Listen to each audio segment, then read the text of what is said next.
listening to The Breakfast Show on Faith FM with Skafy and Merrick. And in today's show, we're going to be covering a new trend regarding Gen Z's books preferences. Yes. Today, we're going to be exploring that. And then we're going to be looking in my segment to a lot of different news that kept coming. Just a bit of a news update. There's some interesting things on religious liberty. There's the new Royal Commission on anti-Semitism and what can we expect for that. We're going to be looking at some of the recent security threats also against Prime Minister Anthony Albanese. So we're going to be looking into some of these details. But before we get into that, I would like to first ask producer Shells to supply us with a new quiz question. All right, so the next quiz question is a fill in the blank. Okay, so he who did not spare his, this is quite easy. He who did not spare his own blank, but delivered him up for us all, how shall he not with him also freely give us all things? It's Romans 8:32. He who did not spare his own blank, but delivered him up for us all, how shall he not with him also freely give us all things? Okay. I'm not sure where I'm looking. Kind of, yes. Kind of. Not really, but you could. It could mean that. All right. So you guys can text us in to 0491064669. He who did not spare his own blank, but delivered him up for us all, how shall he not with him also freely give us all things? Okay. Very good. Yes, this is a fantastic. What, passage. Narek wrote something which, it's not the doesn't right fit. word. No, it's not the right. It couldn't fit. I saw what you said. Yeah. There is a logic to it, but Yeah. it doesn't fit. Yeah. It's not quite the right word. So if you would like to play along, radio friend 0491064669, I'll explain to you why. Yeah. When we talk about it, because this is a real powerful truth statement. Yeah. In the Bible. Okay, Narek. Yes. Tell me a little bit about books. Now, let me just confess something to you. Yeah. To me, bookshops are even more exciting than Disneyland. Really? I love books. I spend my money on books, and probably a little bit too much. Right. But I absolutely, and I must confess that not always I read all the books that I buy. Wow.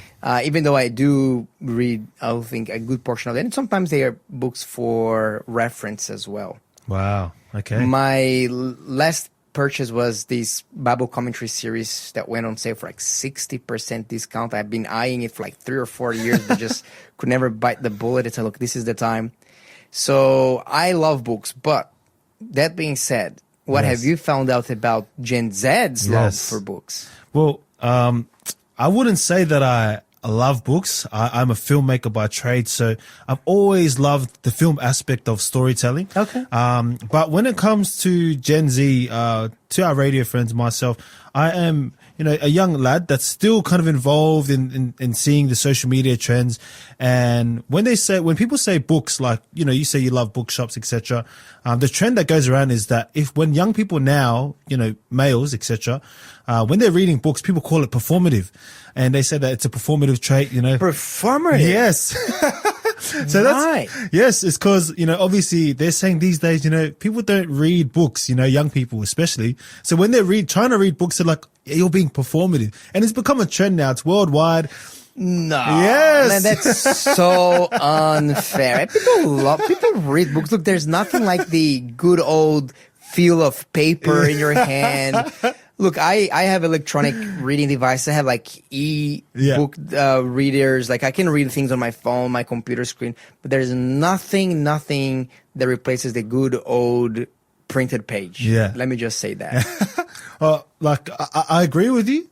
When I have read books, I think if I read something on I can't. But if I read it like physically, that helps me a lot more. It helps a lot. Actually, 100%. It helps in retaining information. Yes, I definitely believe in that. Because you can remember more, because there's the whole 3D feeling of it. Sometimes you remember, I remember like when you were like studying or reading an actual physical book and you're trying to get an information I don't quite remember what it was, Yeah. but but it was like on the top of that Yeah, page, yeah. and like I remember like underlining it. Yeah. Like when you're looking at digital files, course. like your brain can't really attach to that Of course. because everything is just the same. Yeah. And so that's where here in 2025, something that's really, really unexpected, that in 2025, the sales actually for Bibles in Ireland and also in the UK have hit the highest level in 13 years. And the surprising part, a big portion of those people that are purchasing these Bibles are young adults, Gen Z.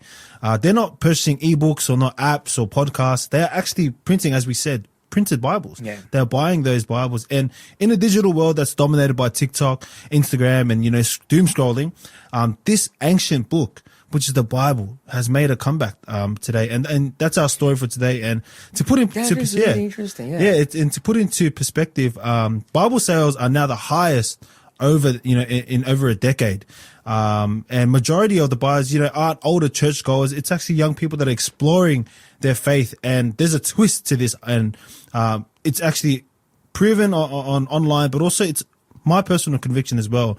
A big reason why these young adults or Gen Z generation are now leaning towards buying Bibles, etc., is because many influencers on TikTok and Instagram are now publicly talking about their faith, which I've seen a surge so many times through my social media scrolls, is a lot. And people that are controversial figures, they're now questioning whether they believe in God or not. And it's become so popular now. And so the trend is nowadays, I'm not too sure if you're involved in the social media world, Skafy, but people follow people. And when people can see that a major kind of influencer is questioning about Jesus, they will follow that. And they'll follow their journey. And so there's a lot of people that I've been following. Recently. And so now, Any famous person? No. Yeah. So many, like, I'm pretty sure you know who Russell Brand is. Yeah. He's now kind of like converted over now, to being a Christian. And it's not the cultural Christian that we talked about yesterday. These people are really. Yeah, I've been finding the Russell Brand sort of a testimony, his conversion sort of a journey quite interesting. Yeah.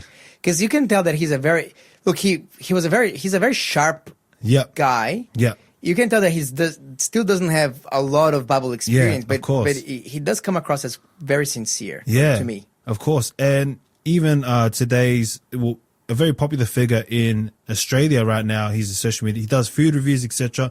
He came out a few weeks ago telling his testimony of how Jesus encountered his life. He was in jail for 13 years. He was a criminal. And now he makes content and is worldwide, over 1 million subscribers on YouTube. Oh, really? Who's that guy's name? His name is Spanian.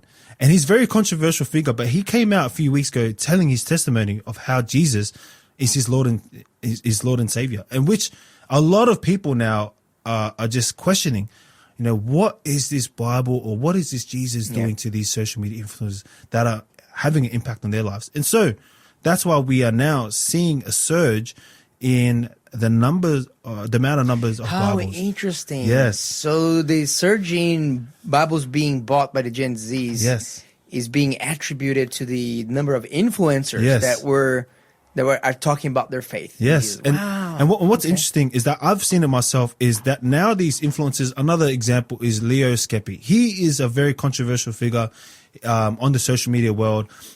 He was living a life that was against Bible teaching, right? And so his conversion comes with him he was first challenging the faith, and now he's having open Bible studies on his live stream.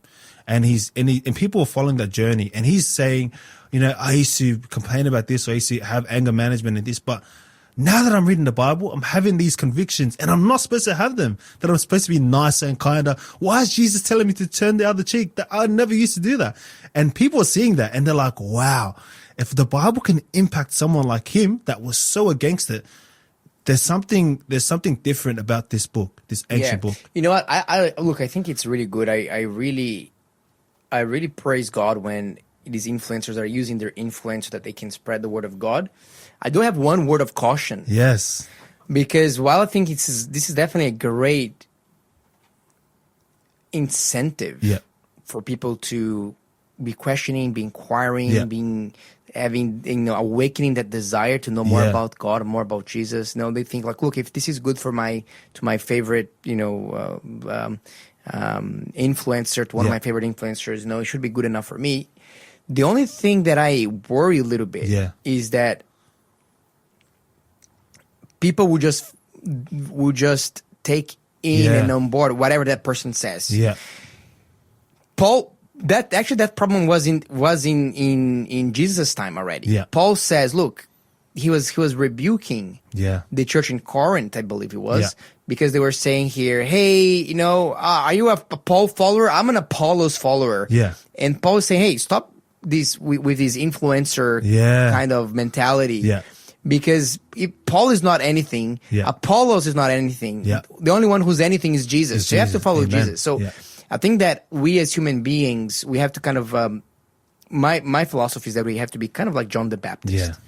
John the Baptist was a person that influenced a lot of people for Jesus. Yeah.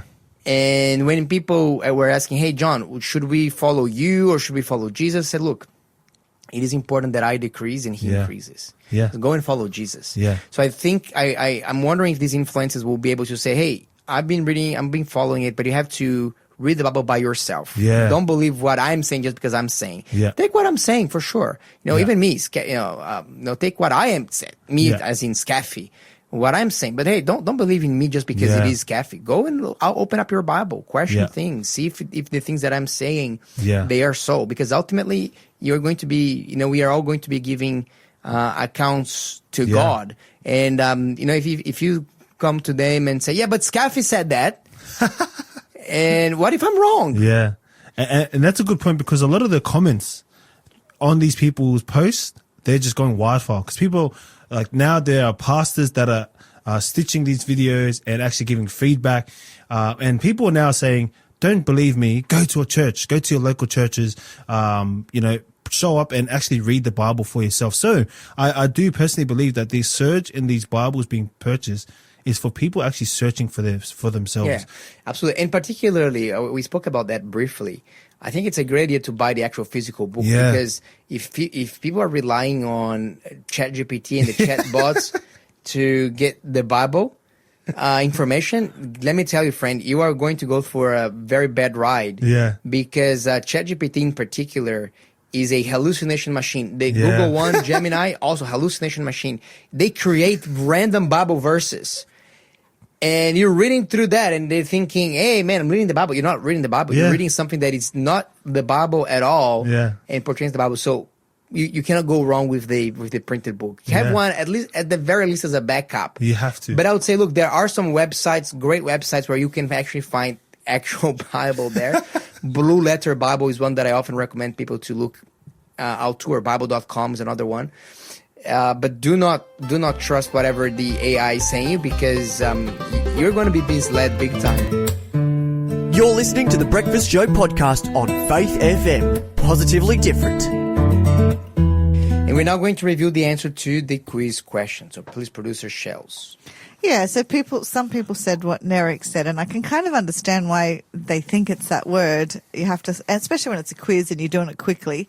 But it actually is son. So he who did not spare his own son. So some people said life, but it's not life, it's son. Oh, So we have like- more than one people saying life as well. Somebody else said life. Okay, Yeah. yeah. So, because if you read it quickly, it's like he did not spare his own life. You know what I mean? Like Yeah.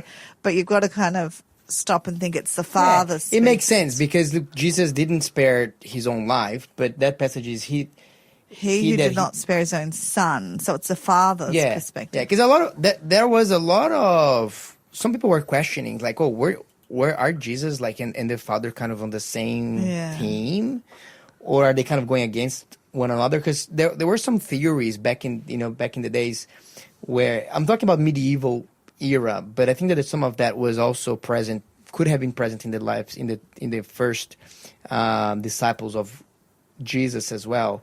That idea that the Father was angry, that Jesus jumped in to appease his wrath, but the Father still doesn't really like us. And Paul said, no, man, like the Father actually gave Jesus for you. Yeah. I mean, wouldn't he also give all the things? Like the Father loves you just Yeah. as much as Jesus. It's not. There's definitely they're not at odds at each other, and it is a beautiful passage. Okay, Professor Shells, thank you so much. We let's talk about some of what's in the news. I'm excited to hear what you have to, because things have been really. There's some interesting things. Look, there was a little bit concerning news with our Prime Minister Anthony Albanese being evacuated from the lodge, which is the name of his official residence in Canberra. And it is a fairly well-guarded compound. So for him to have to leave to a different location because of a security incident, and this is the thing, we don't know what the security incident is. So there's still no information. No, but if you ask me, look, this is just Skafy's speculation here. I think it will have something to do with anti-Semitism. Right. Because there has been a very large increase in anti-Semitic attacks since the Bondi shootings last December. Yeah. There has been the Jewish community has reported an upsurge of hate incidents against the Jewish community. You would kind of think that, hey, after that, like people would say, hey, wait a minute, the anti-Semitism and hatred towards Jews is leading us to like a really dark path, and let's scale back. No. People are just saying let's double down. Yeah. And because a lot of people are reading Prime Minister Anthony Albanese as like siding with the Jewish community, which I believe he's siding, but not with the Jewish community. He's siding with Australian community because in Australia, every person should be protected, irrespective of their religious views or their background. But I think that because of that, I think that they are threatening. There's a lot of MPs, federal MPs, and state MPs as well that have been reported to have increased the number of threatening letters to them, and a lot of them have anti-Semitism content embedded. Wow. So this is something that the ABC has been reported. They didn't want to say. I think that because they don't want to. One of the things that they are worried about is that, hey, we don't want to cause a national fracture over this issue of like, are you siding with the Jews or are you siding with the Palestinians? Yeah. Are you siding with Israel or are you siding with Palestine? Yeah.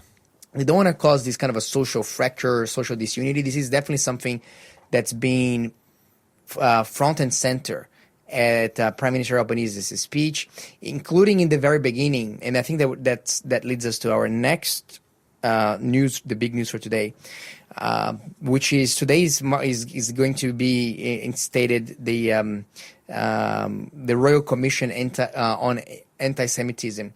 And right in the aftermath of the Bondi shootings, one reporter asked Prime Minister Albanese if, hey, do you think that this should warrant a royal commission into anti-Semitism? Because anti-Semitism has been growing steadily since the October 7 attack, so for 2-3 years now.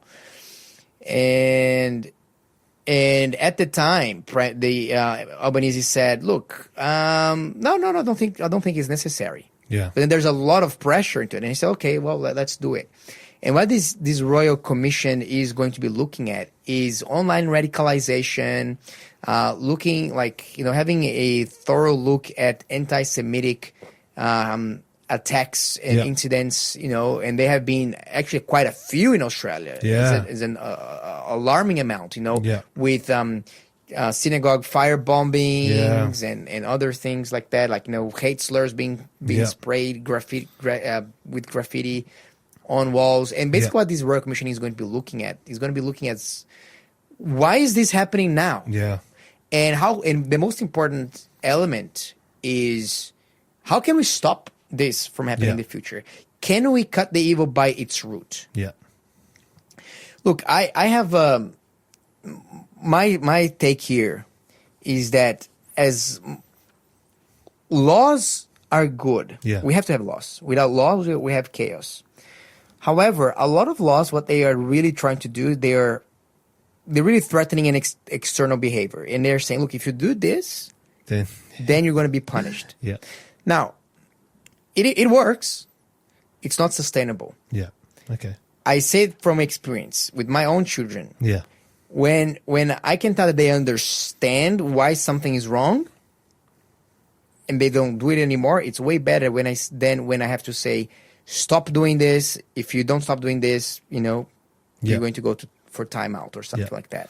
So it's discipline with I guess, guidance as to understanding consequences. And I think that I think that anti-Semitism almost became a kind of religion to a lot of people. Yeah. In the worst way, actually, in a bad way. So I think that we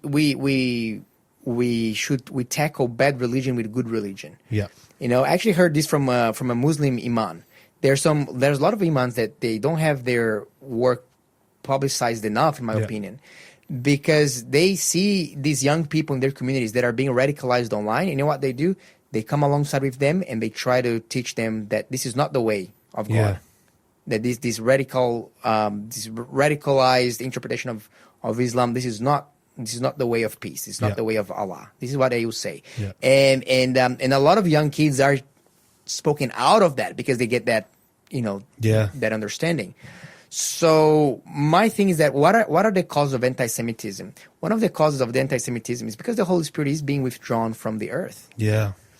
And we are, and unless we are willing to bring Jesus back into the scene, and I'm not saying that the government should be enforcing any kind of religion or Christianity, far be it from me to even record that.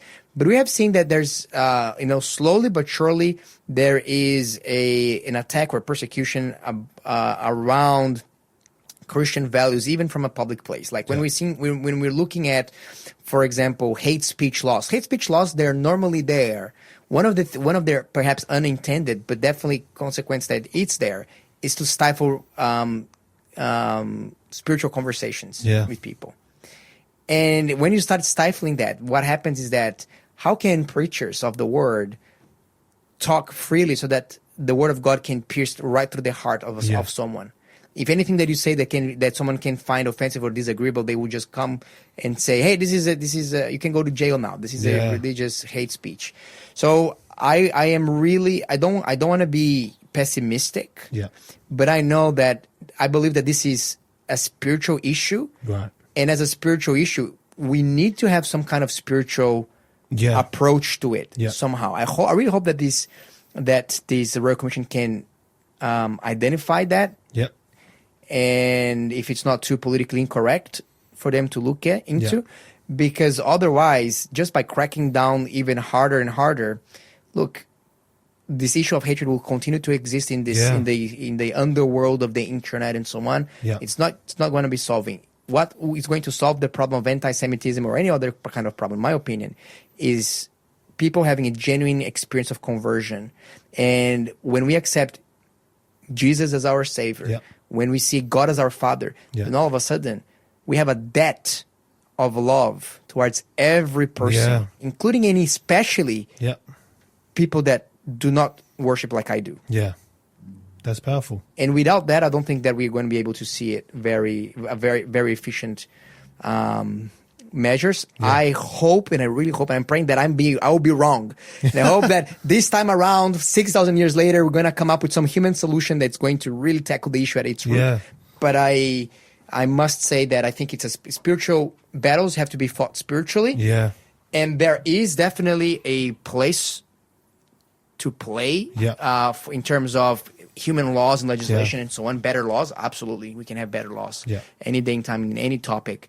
But I think it's also a spiritual situation here. We need to be praying for that, and we need to be asking really God for help. And I wish that more of our leaders would just humbly ask God for guidance in these matters. Because when we are trying to navigate this with our own human wisdom, I don't think we can go too far. That is true. Well, the next one is there's now robot dogs guarding President Trump's residence in Florida, Mar-a-Lago. He's like his private club. Wow. So there had been some people taking photos, and they're reporting that they're seeing like secret agents walking around the perimeter, and next to them, a robot dog with a big sticker, "Do not pet." And these are very intimidating looking robot dogs. Has there been any action coming from the... Not any action. From the picture, it looks like this dog has something mounted on it that looks like a gun, but I don't think it is. They haven't reported that. It just looks like it. I know that they can be mounted with guns, but in this case, they're just saying that purely surveillance, like infrared cameras and monitoring, so they can be walking around 24/7 these perimeters Wow. to find his security. Would you have a robot dog as a pet? Well, it just depends on how much it costs, because, you were showing me a video, I think a few days ago, of how advanced these robots are now. So maybe. Yeah, the humanoid ones. Yes. Yeah. So maybe these dogs added some value to my life. Maybe I would have a robot dog. You know what? Yeah, I'll totally have it. I guess it would come down to price, but having them, the good things that you don't really need to exercise them. Yeah. You know? You don't have to clean up after them, hopefully. That's right. You're listening to the Breakfast Show podcast on Faith FM. Positively different. And now it is my privilege to welcome Maria Andrioli to our program. Maria is a psychologist, and today she's going to be teaching us how to deal with people when they are showing external displays of anger. How do we respond to that when they're throwing their rage fits right at you? Maria, thank you so much for joining us today. It's great to have you with us. Thanks for having me back, Skafy. Oh, it's always a pleasure. So, Maria, this is a very interesting topic that I find because often when people are somehow raising their tone of voice against us or they're being patient, I often get into like a freeze state and I don't really know what to do, and my brain just wants, okay, comply. How can we give a better response to that? What should we do? How can we train our minds to respond to it in a more productive way? Yeah. So it's really important to understand the anatomy of the brain, right? And because we are operating out of different parts of our brain based on what's going on around us. And what you've just described, you said that you shut down, right? You freeze. Yes. Yeah. That's often a common reaction that I get in those scenarios. Yeah. And so what you've just described there is you're in that moment, you're operating out of the lowest part of your brain, which is the brain stem, and that's your survival brain, right? So primarily you're operating out of that lowest part of your brain, and that's when we get our fight, flight, or freeze. And chances are that the person who you were arguing with maybe had done something, maybe they were getting louder or using a certain tone that kind of signaled that they were also operating out of that lower part of their brain, right? Okay. So I guess like signs that someone is using that part of the brain is they might raise their voice, they might be yelling, they might be storming off, pacing, crying uncontrollably, or just in like a total shutdown. And it's really important to know that when you're using this lowest part of your brain, you are in absolute just survival mode, and there is no amount of reasoning or logic or productive conversation that is going to come out at that time. So you're saying that it's not a good idea to try to, calm people, to try to negotiate with people when they are in that sort of a survival mode? Because you mentioned that freezing is part of the survival aspect of the brain, but also rage. When people are having a fit of rage or a meltdown or something like that, they're also not in their rational brain, are they? Yeah, absolutely. And yeah, look, you cannot use logic. When someone is in this state of rage or complete shutdown, they are absolutely disengaged from another part of their brain, which is their frontal lobe, which is their logical brain, their problem-solving brain, their ability to self-control. It's shut off.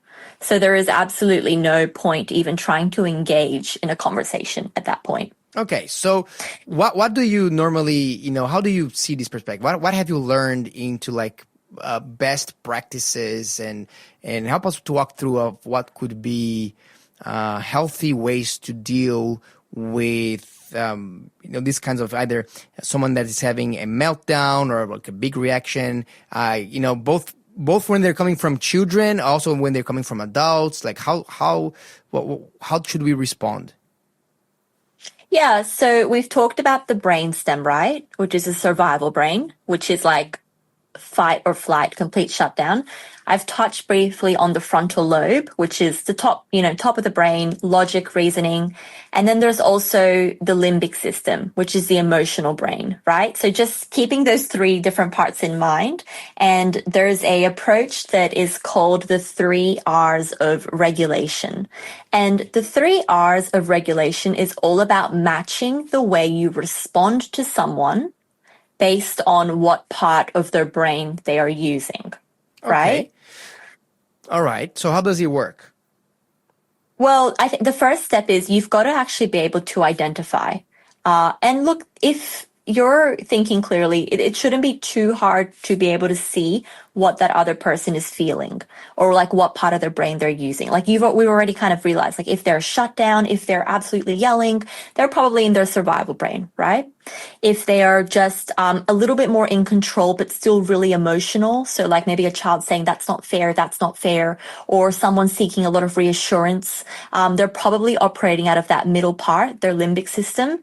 And if they're like calm and they're, talking logically and thinking clearly, they're probably using their frontal lobe, right? So when we know what part of their brain they are kind of operating out of, we know how to respond. Okay. So 3 R's, right? 3 R's of regulation. So the 3 R's stand for we either go to regulate, we go to relate, or we go to reason. Are you following me? I'm following. So regulate, relate, and reason. So I'm assuming here Yes. that regulate is used when your counterpart is in survival, using like the lower brain, survival brain, fight or Yeah. flight. Regulate if they're relate if they are having like an emotional kind of a middle brain kind of experience, and then reason if they are using their frontal lobe. Is that right? Yeah, amazing. Yeah, awesome. Okay, so awesome. how do we yeah. so how do we regulate? So let's start with that one.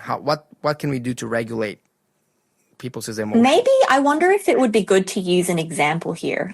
You mentioned like with a child, right? Yeah, So let's say a child is having a meltdown. I don't know, really typical example. They're having a meltdown. They're, really emotional. And it's, they might be very loud or yelling or just crying a lot. And it's really clear, okay, this kid is operating out of their survival brain, right? Mm-hmm. So in that case, the first thing that we need to do is we need to regulate. So as hard as this may be, as a parent, it's actually so important that we maintain very calm. Keeping our voice very calm and just recognizing like, I can't reason with this kid right now. Their frontal lobe is absolutely just not in place. There's no point trying to tell them what they did wrong at this moment. I'm not saying not tell them at all, but at this moment, nothing is going to land. My only focus is to regulate this child so that they are they're operating out of a different part of their brain. So I'm lowering my voice, slowing down, maybe staying present, but like not in a threatening way. And just my only focus right now is calm.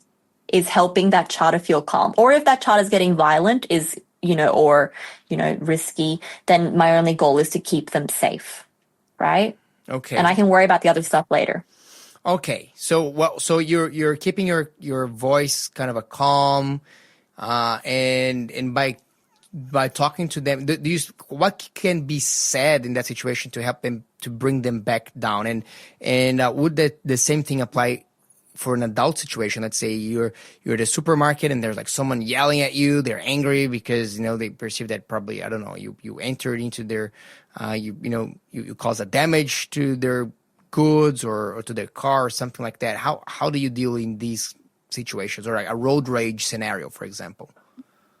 Yeah. So like there's not a great deal that you can say. Look, like say with a child, like it's just about helping them calm down, whatever that means, like maybe removing them from the situation, staying very calm. If it's an adult who you know in your life, it's also just like that same thing, just like your calm presence can help to regulate them, right? If it's an adult who's a stranger and they're yelling at you in public, then I think you just need to get away from them. Like, there's not much you can do to regulate them. There's not even a connection there, right? So that you don't really have much ability, much power over their emotions other than to just remove yourself if you're the problem in their point of view, right? Then that would be regulating, just, but look, once a person does start to calm down, just by, trying to be very calm in your approach, waiting for it to pass, then you'll notice that they'll start to calm down a little bit, and you'll find that they start to go into their emotional brain, right? The limbic system. Okay. Yeah. Okay. So like they'll start to, there'll still be emotions there, but they won't be completely shut down. They won't be completely yelling. They'll just be more emotional. So they've calmed down a bit. Now, this doesn't mean that they're thinking clearly yet. Okay. They're now up in that limbic system. And this is where more of that communication can come in. This is where we're on to the next R, which is relate, right? Okay, this is very interesting, Maria, because I never thought that. So there's like phases, like you're jumping from your survival brain to your emotional brain, and there's like a pathway to back to the frontal lobe. I thought that you could just like jump from one to the other and skipping kind of the middle process of the emotional brain. But you're saying that there's actually a gradual process of how the brain there's a gradual will be process. working. Interesting. Yeah, absolutely. And at this point, you can actually help them switch back to their frontal lobe a little bit faster if you get this step right, if you don't miss this step, and which is the relate step, right? And this is a part where, they're just using their emotional brain. And this is just the part where we acknowledge their feelings. We provide validation, warmth, and connection. Connection is so powerful for helping a person really just calm down.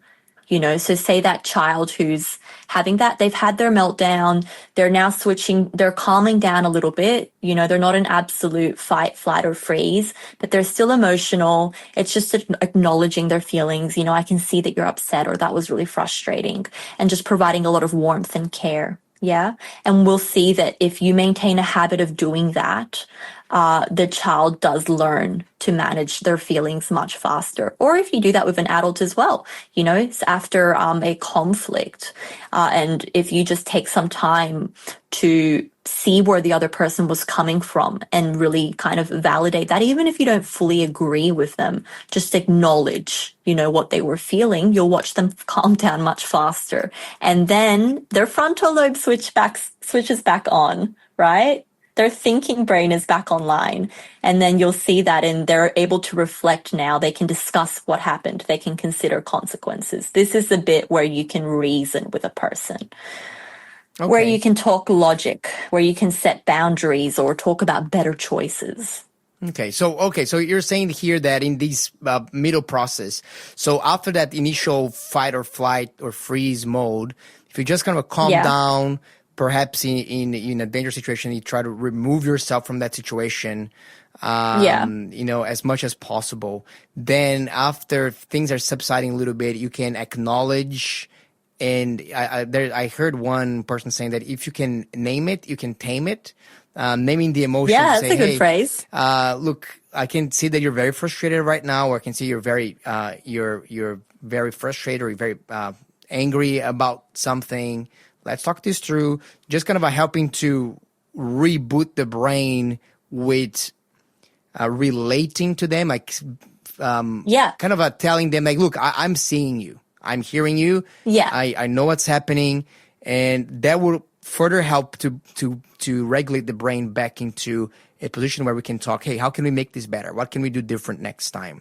How can we make better choices, or what can we change? So is that process that, did I get it right? Is that kind of how the process works? Yeah, you're spot on. Mm-hmm. Yeah, you're spot on. So it begins with regulate, then we go to relate, and then we go to reason. And it's that last stage where we can, talk about maybe what was the way we viewed the situation, or what are some better ways we could approach it next time. Okay. Where we can problem solve and talk about next time. Yeah. That's amazing. Maria, thank you so much. So we have about 28 seconds left, about a minute left here in that segment. And what could you say in terms of advice for people that struggle with response? So, what would be a summary or a word of encouragement, perhaps, that you could offer to people that have to deal with either children or even adults in their lives that find it a hard time to regulate their anger?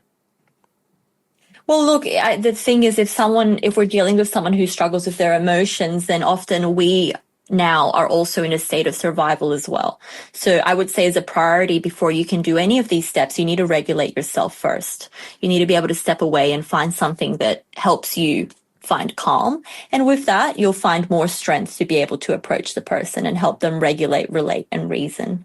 Yes, absolutely. Regulate, relate, and reason. And of course, finding a way before that ourselves so we can regulate ourselves, relate to ourselves and reason with ourselves before we can help others with their journey. Maria, thank you so much. That was really informative. And I would like to invite our listeners, if you have any questions, any issues that you'd like to share with Maria, maybe we can talk about it next week when she comes back. Send us a message here to 0491-064-669. Maria is with us every Wednesday here to talk about mental health and better ways to deal with these challenges that we find. Maria, thank you so much, and we're looking forward to talk to you again next week. Thanks for being a part of the Faith FM family. Join our community on Facebook or get in touch at 1-800-FAITH-FM.